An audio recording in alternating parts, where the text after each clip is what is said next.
Month one complete of my $50,000 and 1 million point challenge. How did I do? Welcome back to the Miles and Points channel. I share ideas with you on how we can side hustle together to help you earn more points and miles and maybe even a little bit of extra cash on the side. I'm Steve. I'm just your average guy who doesn't really have a lot of special skills. And so my 2022 goal this year is to earn $50,000 and over 1 million points all through side hustles. And if I can do it, you can do it too. So in today's video, I take a look back at my very first month in January to see how much I made in all the side hustles over the past month and how many points I've accrued during that time. So right off the bat, in January, I earned $3,178.06. It's a little bit behind where I need to be, but I think it's a pretty good start to the month. But here's how it broke out. Almost $1,500 in manufactured spending and reselling. That got almost half of all my income for January. $825 from selling on eBay, as well as TCG Player and StockX. $366.33 from Gig Share. So that's everything from Instacart, DoorDash, Uber Eats. I have another video on my experiences with the Instacart platform, so check it out if you haven't already. And I made over $500 from crypto.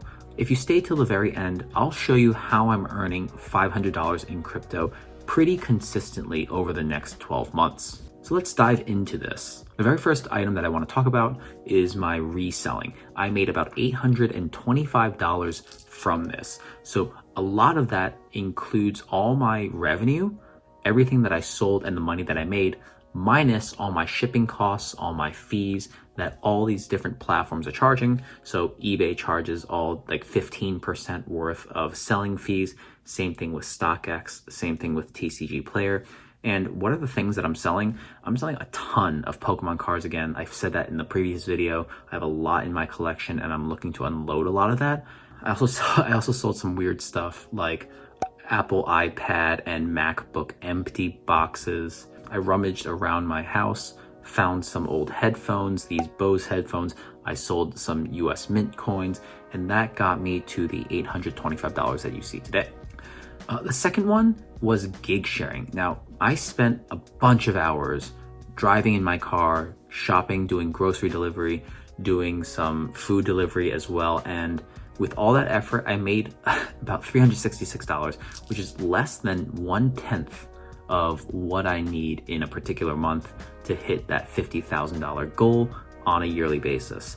Now, I think this is the most consistent way to earn cash because you just drive in your car and it's however much you work is however much you're going to earn. And I made about $17 per hour on Instacart, but if you're really strapped for cash, I think it's a really good option. Manufactured spending. So I pretty much just buy and resell to buyers clubs, different organizations, and you can see I made a ton of money off reselling iPads. I actually lost a little bit of money on the Apple Watch, but all in all, I made almost $1,500. So hopefully I can continue to do this at the same clip. If not, I'm gonna have to find different ways to just get more money. And finally, I'm starting to make a little bit more money doing other things on the side. I'm looking to explore a little bit more is online surveys. Now you can go on websites like Prolific, Survey Junkies or Survey Monkey. Those are okay, but they pay really little. And what I've been doing is signing up for user testing and respondent. So I've made about $250 in the past month.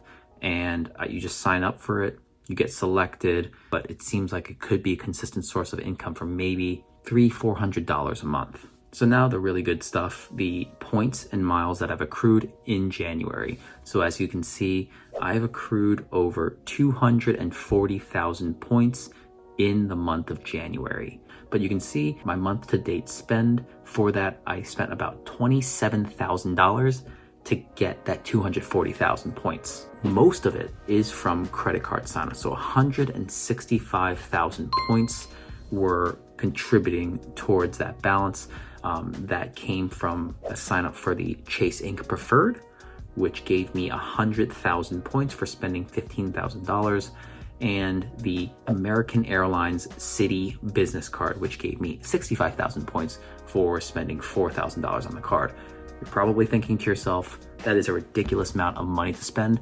But again, if you're doing manufactured spending, it's not that big of a deal. Another 20,000 of that point balance is coming from referrals. I was able to refer a friend to the American Express Business Platinum Card. That one referral generated 20,000 points for me. Everyday spend, this is just any expenses that I have on a daily basis. I got about 5,400 points from that. And manufactured spending itself, buying for buyers clubs, buying other things, generated about 52,000 points for me. So all in all, I think I'm pretty on track with the point side. Even at 240,000 points, I don't think I'm gonna have any issue hitting the 1 million point mark. I think where I really need to focus is looking for more opportunities to make actual cash money to hit the $4,200 per month that I need to generate in order to get 50,000. That's gonna be really difficult. I'm sort of weighing other ideas right now, but it's about 1 week into February now, so let me update you on some of that progress. So in the month of February, I've made about $1,000 so far. So that's pretty good. It's about on track, but I still need to make up for January. So I'm gonna have to motivate myself a little bit more. $88 is coming from manufactured spending margins, $96 from crypto, $99 from side income. That is the respondent side income online surveys. And $84 of that is coming from gig share. And then finally, $664 is the bulk of it. That's again coming from reselling and selling my old items on eBay. And then points wise, I spent about almost $8,000 to generate 44,000 points in the month of February. The split is as follows. I got 5,000 from referrals. I referred an Alaska Bank of America card that generated 5,000 points for me. 18,000 of that was from manufactured spending. 6,400 of that was from everyday spending. That's actually a lot for me 1 weekend, but I've had a lot of expenses for business trips that I'm going to be using for work. And 85,000 of this is coming from retention bonuses. Now I haven't finished all that retention spend yet, but Amex Gold was giving me 30,000 points for spending $3,000. And Amex Platinum was giving me 55,000 points to spend $4,000. So I'm gonna be focusing a lot of my spend there. I should have complete most of it by mid-February, or next week or so. So I'm not too worried about that.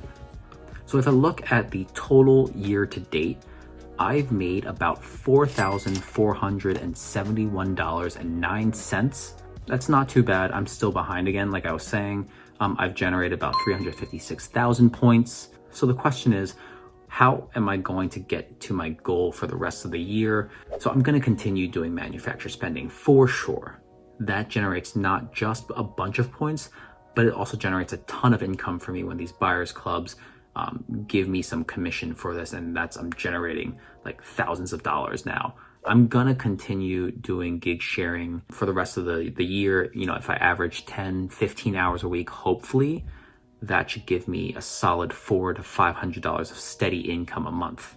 So that brings me to online surveys like respondent, like user testing. I think I'm gonna lean into that a little bit more this month and see if that'll generate some more money for me. I'm on track to get another, $200-300 this month, but if I really push myself, maybe I can even get to $1,000 there, and that'll get me a quarter of the way to that $4,200 that I need for the month. And the last one, crypto. So if you guys have stayed this far into the video, I do want to give you a hint on how I'm generating this consistent amount of cryptocurrency almost for free. And that is currently through crypto debit cards. Companies like Coinbase, they give you access to a cryptocurrency wallet where you can put in US dollars and buy crypto with it. That's a whole separate thing, but it's important that you do have an account there. And that's what I did. I signed up for a Coinbase account and I trade Bitcoin, Ethereum, all that good stuff. But the special thing that these accounts allow you to do is sign up for a crypto debit card. Now you're probably thinking to yourself, why do I want to sign up for a debit card? That just seems like a workaround on something that I don't really want to do. Is it going to hit my credit score? So number one, that it won't. It's only going to be a soft inquiry on your credit, so I wouldn't worry about that. But the key thing about the Coinbase debit card specifically is that it earns 4% on certain cryptocurrencies, different altcoins, for spending on the card. So if you get creative with that, if you spend more and more on that debit card, you load up money from your bank account into the Coinbase debit card, you spend on there, you're going to generate a ton, 4% back in cryptocurrency. Other debit cards that you can consider to generate cryptocurrency include the Fold card as well as the Crypto.com card. Not just the Coinbase card, but if you're looking to sign up for any of these, use my referral down below in the description. And if you have any questions specifically, just feel free to message me and we can get into more detail. So that's pretty much it for this video. This is my January and my February progress so far. Do you guys have any ideas on how I can make a little bit more money? Maybe it's online, maybe it's in person. I'm really curious as to what kind of ideas you guys have and what's worked for you. So comment below, would really appreciate it. And if you haven't already, please click like on the video. And if you're really interested in following my journey, subscribe as well, hit the notification bell. I'll see you guys on the next one. Thanks a lot.